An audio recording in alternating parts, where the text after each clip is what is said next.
ಅಂದರೆ 2018ರ ಪ್ರಶಸ್ತಿ. ಸೊ ಆಗಿದೆ, ಒಂದು 6 ವರ್ಷ 7 ವರ್ಷ ಆಗ್ತಾ ಬಂತು. ಸೊ ಇವತ್ತು ಪ್ರಶಸ್ತಿ ಸಮಾರಂಭ ಆಗಿರೋದು ಅದು ಮೈಸೂರಲ್ಲಾಗಿರೋದು ಭಾಳ ಖುಷಿ ಇದೆ. ಮಾನ್ಯ ಮುಖ್ಯಮಂತ್ರಿಗಳು ಮೈಸೂರಲ್ಲೇ ಸರ್ಕಾರಿ ಸಿನಿಮಾವನ್ನು ನೋಡಿದರು.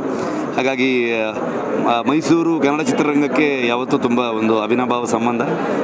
ಸಿನಿಮಾದಲ್ಲಿ ಸ್ಟುಡಿಯೋಗಳಿದ್ದಂಥದ್ದು ಕಾಲಗಳಾಗ್ಬೋದು, ಅಥವಾ ಹಲವಾರು ಸಿನಿಮಾಗಳು ಇಲ್ಲಿ ಚಿತ್ರೀಕರಣ ಆಗಿರೋದು, ಮತ್ತು ತುಂಬ ಕಲಾವಿದರುಗಳು ಮೈಸೂರು ಭಾಗದಿಂದ ಬಂದಿರುವಂಥದ್ದು. ಹಾಗಾಗಿ ಇಲ್ಲಿ ಸಮಾರಂಭ ತುಂಬ ವಿಶೇಷ ಅನಿಸುತ್ತೆ.